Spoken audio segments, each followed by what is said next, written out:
मुसलमान यहाँ पे 634 साल हुकूमत में रहे हैं और एक शानदार हुकूमत करके दी है। और याद रखे, जब मुसलमान अपनी पे आएगा, जिस तरह महमूद गजनवी, मुसलमान भारत में एक थर्ड क्लास सिटीजन बन चुका। भारत एक थियोक्रेटिक हिंदू राष्ट्र बन चुका है। मैंने मरिया पंडित का बच्चा था, मरिया। मुसलमान का बच्चा मरेगा, उस पर चर्चा नहीं होगी। भगवान परशुराम जो 21 बार क्षत्रियों को धरती से विहीन कर दिए थे। भारत की जो न्यायिक व्यवस्था है, ऊपर देखिए, 1919 में 7 अमेंडमेंट में अंग्रेजों ने स्पष्ट तौर पर कहा था कि ब्राह्मण यानी आर्यों में न्यायिक चरित्र नहीं होता। 1947 के बाद पंडित जवाहरलाल नेहरू जब भारत के प्रधानमंत्री बने, तब उन्होंने हर जगह जो है ब्राह्मणों को घुसा दिया। जितने भी न्यायिक पद, कोई आधिकारिक पद थे, सब पर उन्होंने घुसाया, क्योंकि एक ब्राह्मण थे तो ब्राह्मणों को ही घुसाया। जिस कारण से भारत का जो पूरा सिस्टम था वो ब्राह्मणों के हाथ में आ गया। नॉट डायरेक्टली बट इनडायरेक्टली आ गया। चूँकि पावर सेंटर में वो बैठ गया, तो कभी कम्युनिस्ट माइंड लेकर, कभी संविधान को लेकर, कभी इस एंगल से, हर एंगल से, यानी धन तो उनके पास ही रहा, तो उसको लेकर जो सिस्टम बना दिया, उसमें जो है ब्राह्मणों के अलावा किसी और को यहाँ पे न्याय नहीं मिला। अब देखिए, ओबीसी यानी केलकर कमेटी की जो रिपोर्ट थी, उसको लाके 90s में वीपी सिंह ने लागू किया, चूँकि वो क्षत्रिय थे, ब्राह्मण नहीं थे, उन्होंने लागू किया। और जब भी इस पर कोई भी सरकार बैठी है जो लिबरल माइंड की या समाजवादी इसकी माइंड की रही है, उसने वो काम करने की कोशिश की है। बहरहाल मैं ये कह रहा था, लिंचिंग पर आपका सवाल था, तो लिंचिंग के मामले में मैं ये कहूँगा कि मुसलमानों की जो गलती थी, उस गलती का खमियाजा जो है वो आज भुगत रहे हैं। उनके साथ लिंचिंग हो रही है, उनकी मस्जिदों को तोड़ा जा रहा है, उनके जो है औरतों की बेहुरमती हो रही है, बिल्किस बानो हो, आसिफा हो या दिगर जो है वो हो। तो ये सारी चीज़ें पहले से पेशगोई कर दी गई थी, यानी भविष्यवाणी कर दी गई थी, ये होनी है, जो आज तक होती आ रही हैं। फिर भी हम में चेतना नहीं आई है, हम मुसलमानों में, जिस वजह से आज भी हम कभी कांग्रेस के पीछे भागते हैं, कभी समाजवादी के पीछे भागते हैं। 3% वाला जिसकी लीडरशिप कर रहा है, तो समाजवादी 8% वाला लीडरशिप कर रहा है। आप इतनी मुस्लिम महिलाओं का नाम ले रहे हैं, जी जी, लेकिन नाजिया इलाही खान बीजेपी की पदाधिकारी बन के बैठी हुई हैं। हाँ, प्रवक्ता बनी है शायद। तो एक तरह से तो आप बोल रहे हैं कि मुस्लिम महिलाओं के ऊपर एट्रोसिटी हो रही है। जी जी। दूसरी तरफ बीजेपी तो उनको सपोर्ट कर रही है, प्रमोट कर रही है। इससे पहले एक ब्रह्म कन्या थी, नुपुर शर्मा, आप सबको याद होगा, कितनी महान थी, उसने पूरे 57 देशों को हिला दिया था, हैं?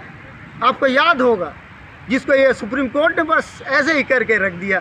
तो मुझे लगता है नाजिया इलाही खान जो है, ये नुपुर शर्मा की बहन है। नुपुर शर्मा के पाप को छुपाने के लिए अब जो है नाजिया इलाही खान मुस्लिम नाम रख के आए हैं, जो इस्लाम के ख़िलाफ़ है, मुसलमानों के ख़िलाफ़ बोलती हैं। जो इनको बोलेंगी, गोबर खा के, गोमूत्र पी के कुछ भी बकवास कर देंगी, ये मैं खुले तौर पर कह रहा हूँ। तो उनकी बातों पर ज़्यादा ध्यान न दिया जाए। तो ऐसे भाड़े के टट्टू बहुत सारे भाजपा में हैं, तो ये भी उनमें से एक है। अभी आप लिंचिंग की बात कर रहे थे, जिस तरह से गाजियाबाद में आर्यन मिश्रा को गौरक्षकों ने गोली मार दी है, कैसे देख रहे हैं? इसीलिए मैं देख रहा हूँ, क्योंकि यहाँ पर हम देखेंगे कि यहाँ पर एक ठाकुर यानी क्षत्रिय का राज है। जब हम जो ब्राह्मणों का एक ग्रंथ है उसको अध्ययन करते हैं, तो उसमें एक देवता का नाम आता है परशुराम, भगवान परशुराम, जो 21 बार क्षत्रियों को धरती से विहीन कर दिए थे।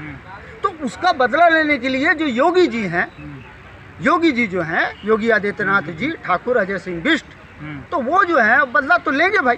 अब तक ये हमारे जो मिश्रा जी, सतीश मिश्रा जी हैं, पूर्व बसपा सांसद, उन्होंने ये भी क्लियर भी किया था, सुप्रीम कोर्ट के लॉयर भी हैं, बसपा के महासचिव भी रहे हैं, तो उन्होंने ये क्लियर किया था कि अब तक योगी जी के आने के बाद लगभग 10,000 के करीब ऊपर नीचे हो सकता है ब्राह्मणों की हत्या हो गए, जिसमें दीक्षित माँ बेटी भी हैं। जो अरे आर्यन मिश्रा को आर्यन खान समझ के मारा गया। आ रहा हूँ मैं, वहीं आ रहा हूँ।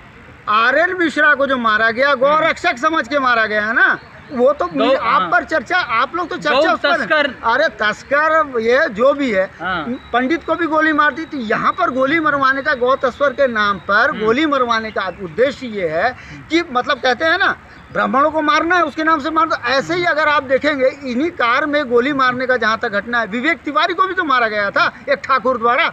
लेकिन जब गोली मारी तो कह रहे हैं कि हमसे पाप हो गया है, ब्राह्मण का हमने कत्ल कर दिया है। तो क्या हो गया, ब्राह्मण तो कितने मरते रहते हैं, वो तो ये तिवारी मर गया। तो आपको लग रहा है कि ये जो आर्यन मिश्रा का हत्या हुआ है, हाँ। ये जानबूझकर बीजेपी की सरकार ने कराई है? योगी सरकार ने कराई, या बीजेपी की नहीं, योगी सरकार ने योगी कराई। आदित्यनाथ ब्राह्मणों के हुआ है ना। हाँ, वो तो ठाकुर है, तो ब्राह्मणों के खिलाफ है। अरे वो हत्या, ये सतीश मिश्रा कहते हैं, मेरा नहीं मानना है परशुराम के वंशजों की हत्या करेंगे, क्योंकि परशुराम ने 21 बार इनकी माँ के बेटों से ही बच्चों को चीर चीर कर मारा है, ऐसा उनका मानना है। ये सच्चाई क्या है ये तो बेहतर कोई जाने। चरखी दादरी में जिस तरह से एक नवयुवक को पीट पीट करके मार दिया गया, गौमांस के। नहीं, मैंने तो कहा कि देखिए, मुसलमान भारत में एक थर्ड क्लास सिटीजन बन चुका, भारत एक थियोक्रेटिक हिंदू राष्ट्र बन चुका है, एक स्टेट बन चुका है, जहाँ पे सिर्फ ब्राह्मण और ब्राह्मणों के जो गुलाम हैं वो नंबर 1 में है, और उसके बाद जो ओबीसी, SC, ST, बहुजन, बौद्ध, सिख, मुस्लिम, ये दूसरे जो कम्युनिटीज़ हैं SC, ST हैं, वो सारे के सारे सेकंड क्लास और थर्ड क्लास। मुसलमान तो थर्ड क्लास सिटीजन। मुसलमानों को टारगेट होगा, इसलिए होगा कि मुसलमान यहाँ पे 634 साल हुकूमत में रहे हैं और एक शानदार हुकूमत करके दी है, जिसको इन्होंने डाइल्यूट कर दिया। आज उसकी निशानियां सारी मौजूद है। लेकिन टीवी मीडिया पर कुछ मुस्लिम मौलाना बैठे रहते हैं जो बोलते हैं कि भारत में मुसलमान बिल्कुल सुरक्षित है, और यहाँ पे मुसलमानों की बहुत ज़्यादा उनकी जो संपत्ति है वो 5-5 हज़ार में आप किसी को लेके कुछ भी बुलवा दो। क्या आप बात कर रहे हैं? आप आरोप लगा रहे हैं। बिल्कुल आरोप। ये आपकी मीडिया जो गोदी मीडिया है वो करती क्या है मुझे बताइए। 40 अप्रैल तक लॉकडाउन लगा देती है, झूठा खबर फैलाती है। आप कह रहे हैं जो मौलाना बैठते हैं 5,000 ही मौलाना, 5,000 ही तो हैं, सारे के सारे 5,000 ही लेके आ जाओ, बोल दो, या ऐसे आदमी को बुलाओ जो जवाब ना दे सके। मौलानाओं से तो बात नहीं कर सकते, आप एक्सपर्ट से बात करें। महमूद पराचा कभी ऐसा बोले, असदुद्दीन अवैसी कभी ऐसा बोले, आप एक्सपर्ट को बुलाओ। आप बुलाओगे ऐसे आदमी को जो बोल नहीं पाएगा, देखो जी हमने मुसलमान को जो है चुप कर दिया, लाजवाब कर दिया, जवाब नहीं दे पाया, वगैरह वगैरह। ये तो परसेप्शन चलाया जाता है, इसी को तो हिंदू राष्ट्र कहते हैं। यही काम तस्ली ये क्या नाम है उसका, शेख हसीना कर रही थी बांग्लादेश में, तो उसके जनता ने उसको पीट के बाहर निकाल दिया, मोदी जी ने ला के रख लिया। लिंचिंग की बढ़ती हुई घटनाओं के पीछे कहीं ये तो नहीं अभी हरियाणा में? जी बिल्कुल बिल्कुल। देखिए जब चुनाव है, आप देखेंगे या तो बॉर्डर में कोई दंगा होगा, कश्मीर में कोई लफड़ा होगा, या फिर जो है मॉब लिंचिंग होगी, हिंदू मुसलमान होगा, पोलराइज करने की कोशिश की जाएगी, ये रहेगा। तो आर्यन मिश्रा को जो गोली मारी गई, क्या ये गलती से लग गया क्या? अरे भैया, उससे पहले कितने अखलाक को जो मारा गया उस पर बात क्यों नहीं हो रही? आर्यन मिश्रा मरिया, पंडित का बच्चा था, मरिया।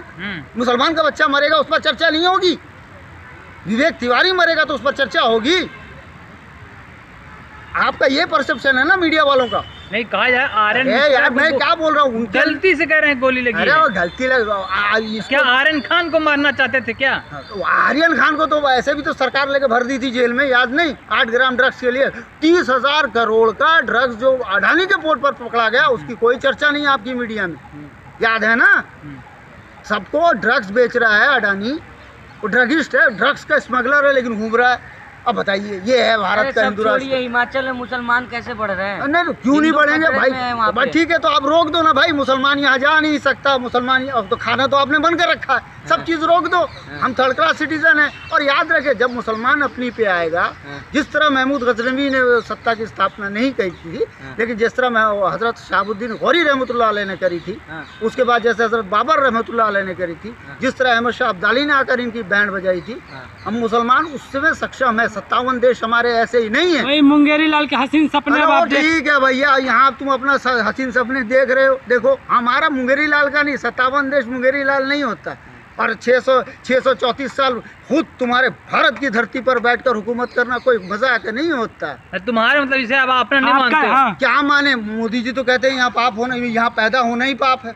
मोदी जी तो कहते हैं पिछले जन्म में तो पाप किया तो यहाँ जन्म हो गया। मैं तो खुद कहता हूँ भाई, मोदी जी की इस बात से मैं सहमत हूँ, मुझे बहुत बड़ा पापी हूँ। तो आप क्यों पैदा हुआ इस देश में? आप ही जैसे लोगों के लिए कुछ लोग बोलते हैं कि पाकिस्तान चले जाना चाहिए। तो मोदी जी जाके तो आए हैं ना वहाँ से बिरयानी खा के। आप जाना चाहेंगे? कोई बात नहीं, मोदी जी जाके खा के आए, मैं भी जाके आऊँगा, लेकिन मैं नवाज शरीफ की माँ का पैर नहीं छूँगा, मैं उरी नहीं करवाऊँगा, मैं पुलवामा नहीं करवाऊँगा।